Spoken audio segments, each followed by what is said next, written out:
Baik, selamat pagi, selamat siang, ataupun selamat sore bagi teman-teman semuanya.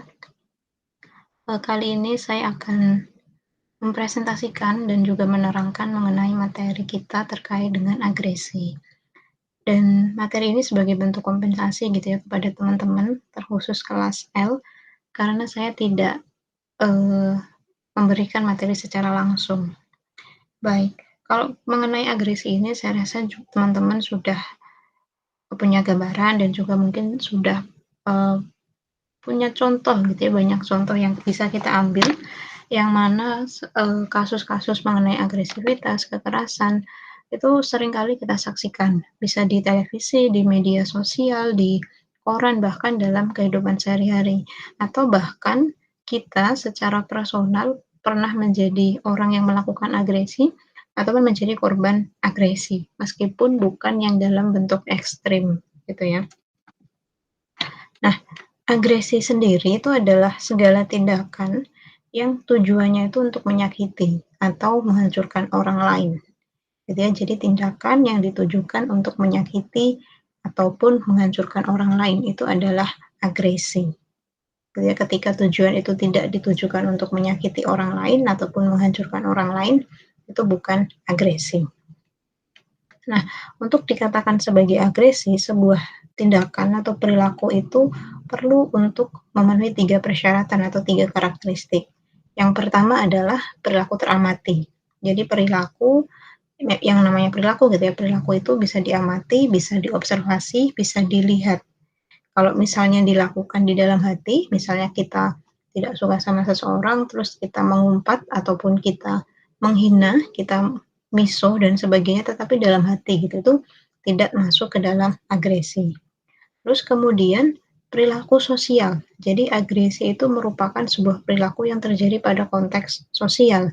Bisa dilakukan oleh seorang individu kepada individu yang lain, seorang individu kepada kelompok ataupun dari kelompok kepada individu. Itu adalah bentuk agresi. Agresi sebenarnya juga bisa dilakukan kepada diri sendiri, misalnya self harm, self injury ataupun bentuk-bentuk menyakiti diri sendiri yang lain. Tetapi pada konteks bahasan kita akan lebih banyaknya membahas mengenai perilaku agresi yang bersifat sosial. Kemudian yang ketiga adalah perilaku tersebut disengaja. Perilaku yang sengaja dilakukan untuk menyakiti dan juga menghancurkan orang lain. Nah, eee, tu tadi kan pengertiannya adalah tindakan yang dilakukan untuk menyakiti dan juga menghancurkan orang lain. Misalnya bentuk tindak secara wujud perilaku agresi tetapi tidak dikatakan sebagai agresi seperti apa? Seperti misalnya, eee, olahraga. Olahraga yang berkaitan dengan fisik dan juga dalam tanda kutip "kekerasan" itu kan cukup banyak, seperti misalnya tinju, kemudian ada boxing, ada MMA dan sebagainya. Itu adalah olahraga-olahraga yang, eee, berantem gitu ya, saling pukul dan sebagainya. Tetapi olahraga ini tidak bisa dikatakan sebagai agresi. Yang pertama, itu tidak ditujukan untuk menyakiti satu sama lain atau menghancurkan satu sama lain, tapi tujuannya adalah untuk berkompetisi, untuk mendapatkan juara, untuk mendapatkan, kemenangan dan sebagainya. Kemudian dalam olahraga tersebut itu ada batas-batas atau rules yang sudah terstandarisasi dan masing-masing pemain dalam olahraga tersebut mereka wajib untuk mengikuti aturan tersebut. Kalau misalnya mereka melakukan tindakan melanggar rules tersebut akan ada wasit yang, eee, menegur, akan ada wasit yang memberikan sanksi dan sebagainya, sehingga tidak bisa masuk ke dalam kategori agresi ini. Kemudian dalam tinju atau misalnya dalam boxing itu tidak termasuk ke dalam perilaku sosial gitu, karena tidak terjadi dalam konteks sosial, tetapi ada tempat khusus yang disediakan, arena gitu ya, ring dan sebagainya itu ditujukan untuk berkompetisi tadi, seperti itu. Nah, ada salah satu bentuk agresi yang dinamakan violence atau tindak kekerasan, yang mana kalau violence ini fokusnya pada melukai fisik yang sifatnya ekstrim, gitu. Jadi ada luka fisik yang tampak, yang itu sifatnya cukup kuat, cukup ekstrim, gitu ya, itu adalah violence atau tindak kekerasan ini. Seperti misalnya, ketika ada orang yang melakukan pembunuhan, menusuk, terus kemudian penyergapan, perampokan, pembegalan, pemerkosaan, dan juga mungkin menampar seseorang gitu secara keras atau misalnya, menendang seseorang secara keras, itu adalah contoh-contoh dari violence. Nah, bentuk-bentuk agresi akan ada sangat banyak, gitu ya. Yang pertama ini ada fisik, verbal, kemudian sosial. Ini bisa dikatakan cara yang dilakukan untuk, menimbulkan agresi atau untuk menampakkan agresi. Yang pertama itu ada physical aggression, adalah bentuk agresi yang dilakukan secara fisik, menggunakan, fisik gitu ya, bisa memukul, menampar, menendang, dan sebagainya dan, eee, sasarannya adalah fisik juga, gitu. Sementara kalau yang verbal adalah bentuk agresi yang dilakukan menggunakan perkataan, menggunakan ucapan gitu ya, seperti menghina, terus kemudian menghujat, eee, mencibir dan sebagainya. Itu adalah verbal aggression. Kemudian yang berikutnya adalah sosial atau relasi atau relational aggression. Nah, bentuk relational aggression ini adalah wujud agresi yang, ditujukan atau dilakukan dengan cara merusak relasi interpersonal. Atau merusak hubungan sosial, misalnya dengan mengucilkan seseorang, atau misalnya juga memfitnah seseorang, kemudian misalnya, eee, mendiamkan seseorang dan sebagainya, yang tujuannya adalah merusak hubungan interpersonal tadi. Kemudian, kalau yang berikutnya adalah langsung dan juga tidak langsung. Kalau langsung itu adalah bentuk agresi yang secara langsung dilakukan, gitu ya. Dilakukan, oleh pelaku agresi kepada korbannya atau kepada targetnya, gitu. Kayak misalnya, menampar gitu, itu adalah bentuk yang langsung karena dilakukan secara langsung gitu, nggak mungkin menggunakan media yang lain. Atau misalnya, eee, memaki gitu ya, memaki itu kemungkinan besar adalah bentuk yang langsung, nggak mungkin kita memaki orang, mungkin juga sih, tapi kecil kemungkinan gitu ya. Terus kemudian contohnya lagi ya, kebanyakan yang langsung ini ya fisik gitu ya, fisik, itu banyak yang langsung. Terus kemudian yang tidak langsung, itu adalah bentuk agresi yang tidak secara langsung ditujukan atau diarahkan kepada target, tetapi bisa menimbulkan kerugian kepada target. Misalnya memfitnah atau menyebarkan rumor tentang individu X. Targetnya adalah individu X, tetapi kita tidak menyerang individu X secara langsung, tetapi kita menyebarkan rumor atau fitnah kepada teman kita, misalnya individu A, B, atau sebagainya. Tetapi yang dirugikan dan yang mungkin juga akan tersakiti adalah individu X ini yang nama baiknya tercoreng. Nah, berikutnya adalah pengganti atau displaced aggression. Kalau displaced aggression ini berarti, eee, ada orang yang menjadi objek pengganti sebagai sasaran agresi. Dan biasanya, mereka bukanlah individu yang menimbulkan agresi, gitu. Jadi agresinya itu disalurkan kepada orang lain ataupun kepada objek yang lain, gitu yang mana mereka itu bukan, orang yang sebenarnya sasaran gitu atau target agresi ini. Misalnya gini, ketika kita ketika ada seorang ayah misalnya atau seorang laki-laki yang dia bekerja dan ketika di tempat kerjanya dia dimarahi atau mendapatkan teguran dari atasannya. Tapi tidak mungkin gitu ya ketika dia melawan balik si atasannya karena mungkin dia nanti akan dipecat atau misalnya dia akan, diberikan hukuman yang lebih berat dan sebagainya. Karena dia tidak bisa melampiaskan kemarahannya kepada atasan, maka dia mencari objek sasaran yang lain.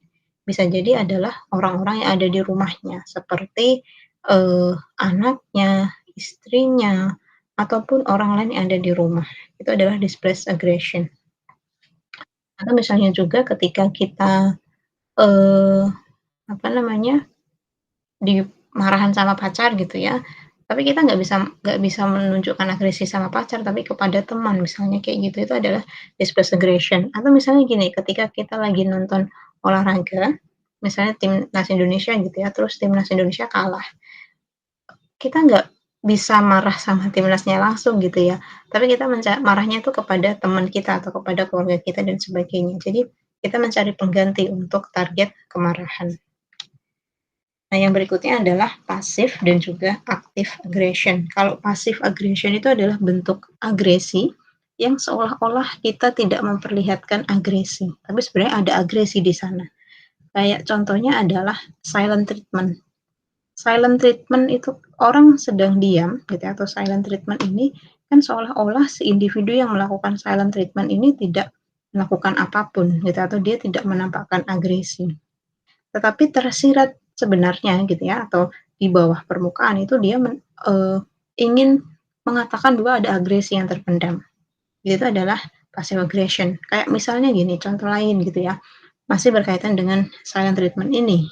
Misalnya ketika ibu kita tiba-tiba diam. Ibu kita diam itu kan sebenarnya mungkin gitu ya dia menyimpan kemarahan gitu, entah karena anaknya melakukan kesalahan, karena anaknya disuruh nggak mau dan sebagainya. Sehingga si ibu ini marah sebenarnya, tetapi kemarahan ini tidak ditampakkan dengan misalnya teriak-teriak atau membentak anaknya atau apapun. Tetapi kemarahan ini ditampakkan secara pasif, yaitu dengan diam. Gitu itu contoh passive aggression. Nah, yang terakhir adalah active aggression.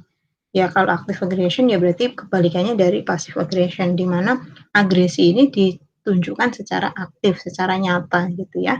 Kayak misalnya ketika orang marah kemudian dia teriak-teriak atau ketika dia marah sama seorang individu dia memukul individu tersebut atau melakukan agresi yang lain, itu adalah bentuk active aggression.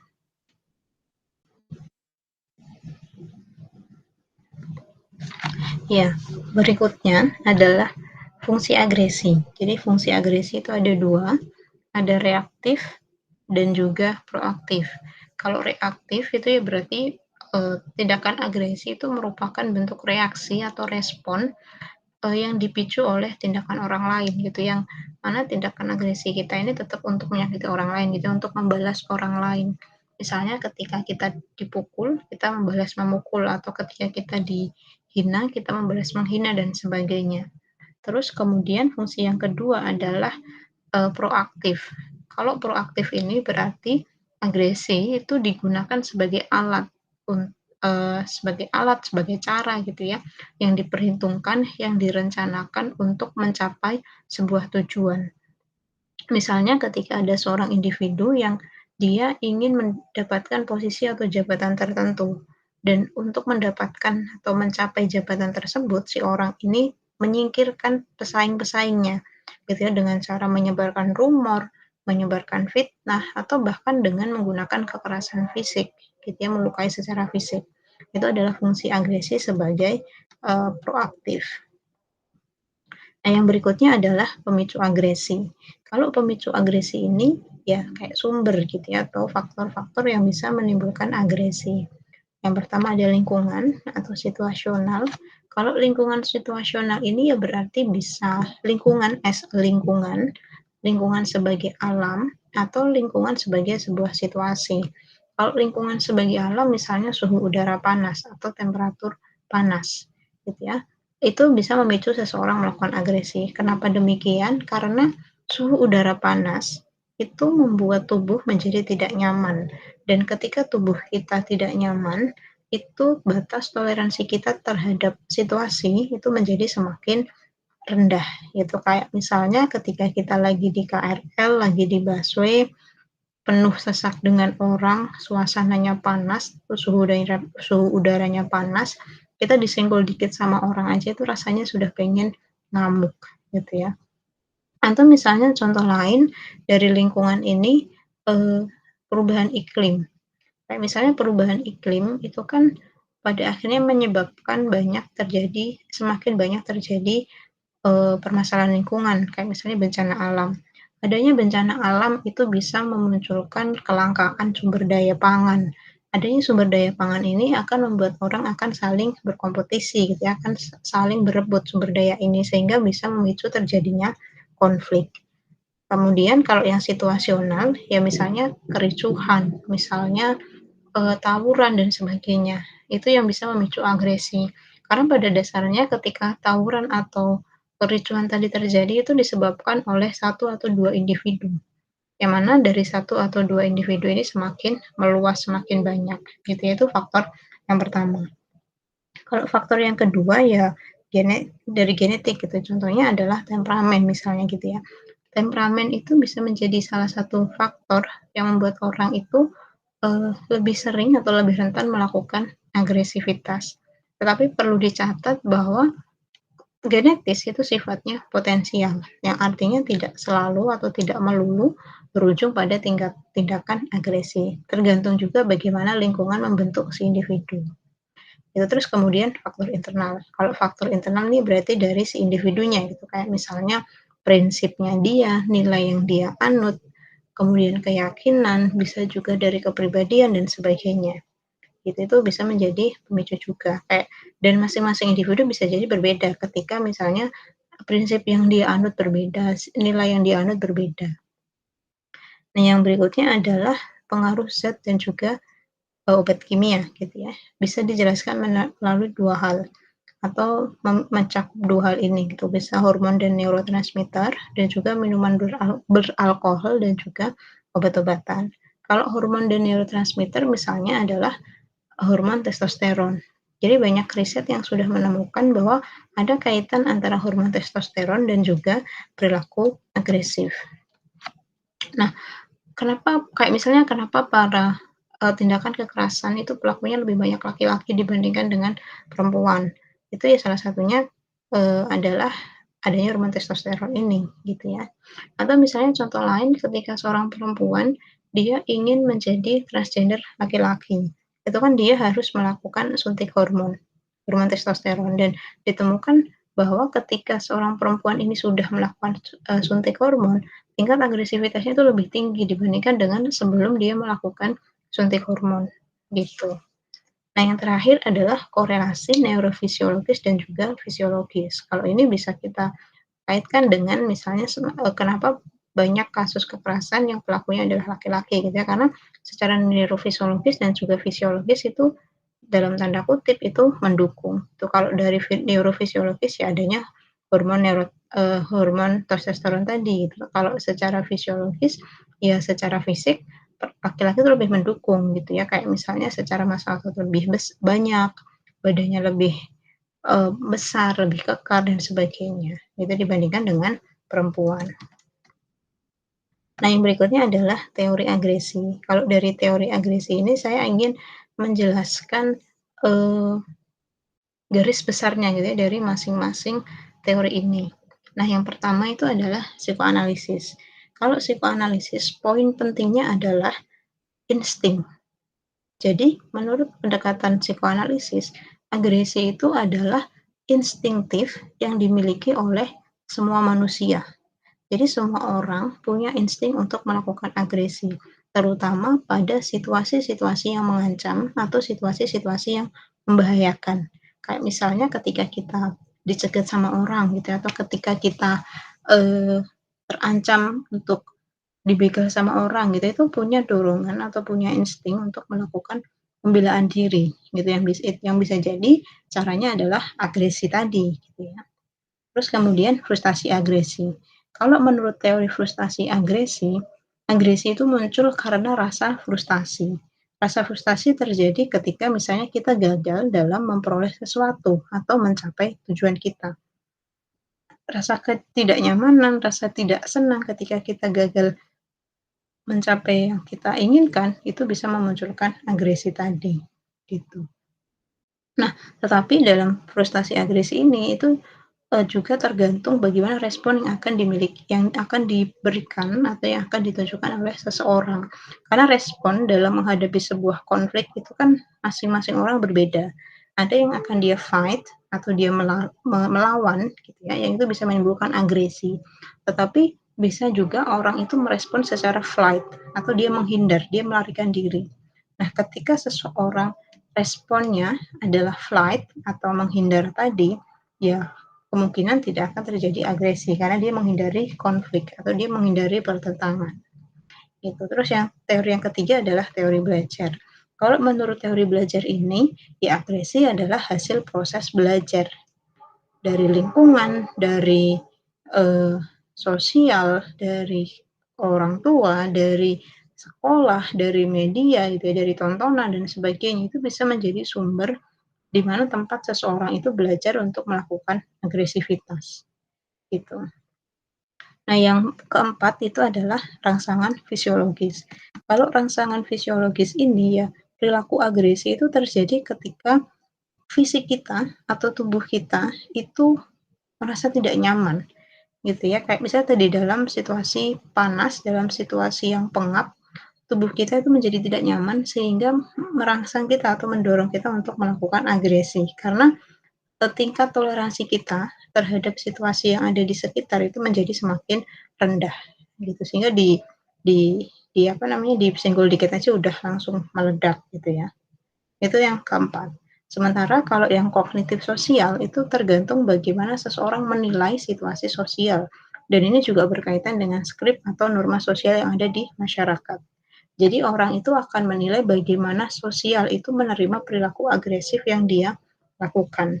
Ada masyarakat atau budaya yang toleran terhadap perilaku agresi, tetapi ada juga masyarakat yang tidak toleran terhadap tindakan agresi ini.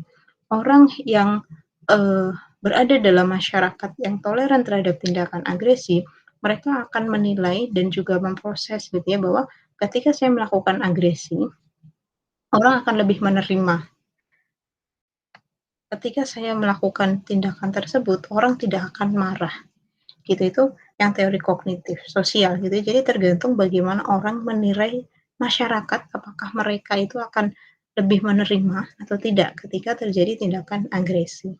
Gitu, kayak misalnya di masyarakat itu kan ada banyak gitu, kayak misalnya masyarakat Madura itu kan terkenal dengan caroknya gitu. Nah, caro itu kan erat kaitannya dengan tindakan agresivitas gitu dan bisa jadi masyarakat di sana sudah memproses gitu ya, melakukan kognitif sosial ini bahwa kalau di sana itu tindakan agresi lebih ditoleran kok, lebih diterima kok dan sebagainya.